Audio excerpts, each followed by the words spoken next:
சீர்காழி அருகே கள்ள உறவு விவகாரத்தால் ஏற்பட்ட மோதல்ல சென்னை ஆவடியில தலைமறைவாக இருந்த மயிலாடுதுறை மேலக்கொத்தவக்கரையைச் சேர்ந்த 35 வயதான லட்சுமணன் வெட்டி கொலை செய்யப்பட்டுள்ள சம்பவம் கொள்ளிடம் பகுதி மக்களிடையே பெரும் அச்சத்தை ஏற்படுத்தியிருக்கு.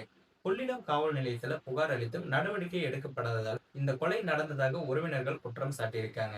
மயிலாடுதுறை மாவட்டம் மேலக்கொத்தவக்கரை கிராமத்தைச் சேர்ந்த கொள்ளிடம் ஊராட்சி ஒன்றியத்துல தற்காலிக பணியாளர் லட்சுமணுக்கும் அஞ்சலி என்பவருக்கும் கடந்த 8 ஆண்டுகளுக்கு முன்னாடி காதல் திருமணம் நடந்திருக்கு.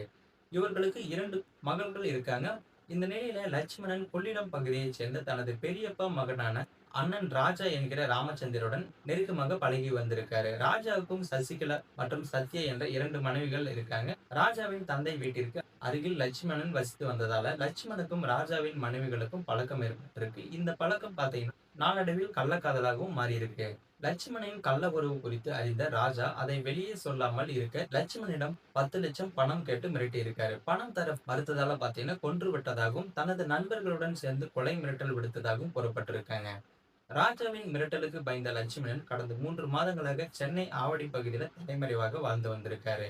எனவே பாத்தீங்கன்னா ராஜாவும் அவரது தந்தை சம்பந்தம் நண்பர் ராகுல் உள்ளிட்டோர் லட்சுமணனை தொடர்ந்து தேடி வந்திருக்காங்க. போலீசிலும் இது பற்றி புகார் அளித்தும் எந்த ஒரு பலனும் இல்லை.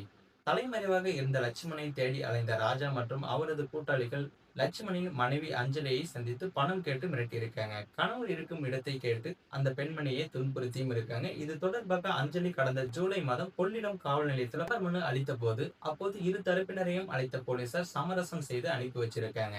போலீஸ் சமரசத்திற்கு பிறகும் ராஜா சம்பந்தம் ராகுல் அமுதா முத்துலட்சுமி ஆகியோர் மீண்டும் லட்சுமணுக்கு கொலை மிரட்டல் விடுத்திருக்காங்க. இந்த நிலையில அஞ்சலி தனது கணவரின் உயிருக்கு ஆபத்து இருப்பதாக கூறி நேற்று முன்தினம் காவல்துறை துணை கண்காணிப்பாளர், காவல் கண்காணிப்பாளர், காவல் ஆணையர் ஆகியோருக்கு கடிதம் மூலம் புகாரும் அனுப்பியிருக்காங்க.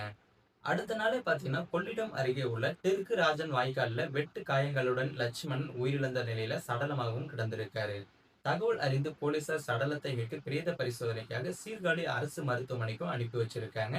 லட்சுமணின் மனைவி அஞ்சலி அளித்த வாக்குமூலத்துல தனது கணவர் ராஜாவின் மனைவிகளுடன் கள்ள உறவில் இருந்ததால ராஜா 10 லட்சம் பணம் கேட்டு மிரட்டியதாகவும் இதனால அவர் சென்னை ஆவடியில தலைமறைவாக வசித்து வந்ததாகவும் தெரிவிச்சிருக்காங்க. மேலும் நேற்று இரவு தனது கணவருடன் வீடியோ கால்ல பேசிக் கொண்டிருந்த போது அவரது தந்தை சம்பந்தம் ராகுல் உள்ளிட்டோர் அவரை கடத்தி சென்றதாகவும் உடனடியாக போலீசாருக்கு தகவல் தெரிவித்ததாகவும் கூறியிருக்காரு.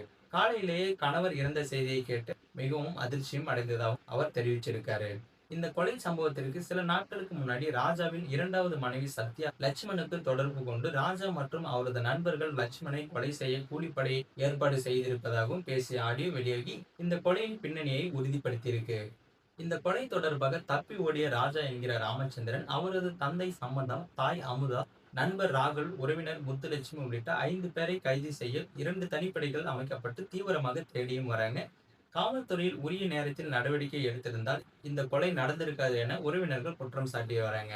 இந்த சம்பவம் அந்த பகுதியில பெரும் சோகத்தையும் பரபரப்பையும் ஏற்படுத்தியிருக்கு. மேலும் இது போன்ற குற்ற சம்பவங்களை குறித்து உடனுக்குடன் செய்திகள் தெரிஞ்சுக்க மறக்காம நமது சேனலை சப்ஸ்கிரைப் பண்ணுங்க, பெல் ஐக்கானை கிளிக் பண்ணுங்க. அப்பதான் நம்மளுடைய வீடியோ உங்களுக்கு உடனுக்குடன் நோட்டிபிகேஷனா வந்து சேரும்.